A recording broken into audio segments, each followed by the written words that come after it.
ఆ మధ్యలో ఒక కథ చదివాను. ఒక కుమారుడు తల్లి ఉన్నారు. కుమారుడు బాగా చదువుకున్నాడు, పెద్దవాడయ్యాడు. కొన్ని రోజులు అయిపోయిన తర్వాత కుమారునికి పెళ్లి వయసు వచ్చిందని అమ్మ మంచి అమ్మాయిని చూసి పెళ్లి చేసింది. వారిద్దరు బాగా సంతోషంగా ఉన్నారు. కొంతకాలం అయిన తర్వాత దేవుడితో వారి దాంపత్య జీవితాన్ని ఆశీర్వదించి పిల్లల్ని ఇచ్చినాడు. వాళ్ళు ఇద్దరు అయ్యారు, ఇద్దరు ముగ్గురు అయ్యారు, ముగ్గురు నలుగురు అయ్యారు, మల్టిప్లికేషన్. అలాగ అయిపోయిన తర్వాత ఇంకా కొన్ని రోజులు గడుస్తున్నాయి. ఇంకా యాజ్ యూజువల్గా అత్తకి కోడలకి పోట్లాట వచ్చింది, పాము మంగేసుకొచ్చినట్లు. కనుక కోడలు ఒకరోజు అంటే భార్య ఒకరోజు ఆయనకి చెప్పింది, ఈ ఇంట్లో మీ అమ్మని ఉండాలా, నేనన్నా ఉండాలా. మనోడు ఏం చేస్తాడు, బలికినాడు కదా, ఇద్దరు ఉండాలని చెప్పలేడు. అట్లా కొంతమంది మాత్రమే చెప్పగలరు ఇద్దరు ఉండాలా అని.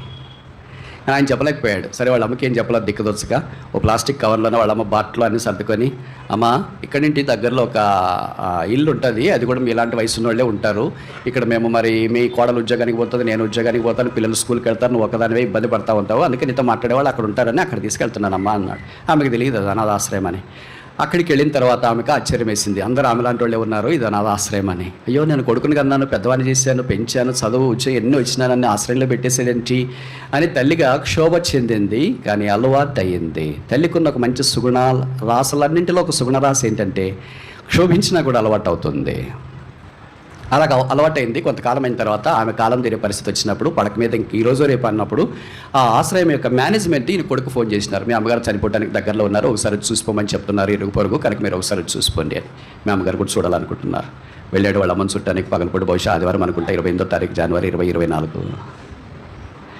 వాళ్ళమ్మ చూసి అడిగింది, ఏంట్రా బాగున్నావా అని. బాగున్నానమ్మా. కోడలు బాగుంది, బాగుంది, పిల్లలు అందరూ బాగున్నారమ్మా, వెరీ గుడ్. ఏదో నేను చనిపోవడానికి దగ్గరికి వచ్చినట్లు నాకు అనిపిస్తుందిరా. అవును, ఇక్కడ ఎట్లుందమ్మా అంటే, ఇక్కడ బాగానే ఉంది, కానీ 2 విషయాలు నాకు కావాలా. మొదటిది ఏంటంటే ఒక ఫ్యాన్ వేయించాలిరా ఇక్కడ అనేది. అదేంటి మా ఇంతకాలం ఫ్యాన్ లేకుండా ఉండిపోయావు, చనిపోయేటప్పుడు ఈరోజు రేపు చనిపోతున్నావు, ఫ్యాన్ వేయించాలంటున్నావు. అదే కాదురా, ఇక్కడికి మస్కిటో దోమలు ఎక్కువ ఉన్నాయి, దోమతర కూడా కావాలా. అదేంటి మా ఇన్ని రోజులు అడిగితే నేను ఇచ్చింటాను కదా, మొదటి రోజు రెండో రోజు, మొదటి వారమో రెండో వారం అడిగితే ఇప్పుడు అడుగుతున్నావేంటి, ఇలా అవసరం ఉందిరా అన్నాడు. సరే చివరిలో నన్ను అడిగాడు, మా నువ్వు చనిపోతున్నావు అని తెలుసు కదా, ఒక రోజు 2 రోజులు, ఎందుకు ఫ్యాన్ కావాలన్నావు, ఎందుకు దోమతర కావాలన్నావు. అప్పుడు ఆ తల్లి చెప్పిన మాటలు ఏంటంటే, నేను ఫ్యాను దోమతర లేకుండా ఇలాగే వేడికి దోమల కాటుకు భరించినాను.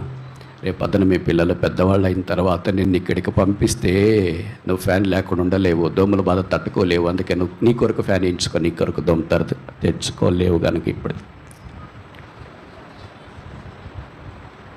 అనాథాశ్రయంలో కూడా తల్లి ప్రేమ తగ్గదు.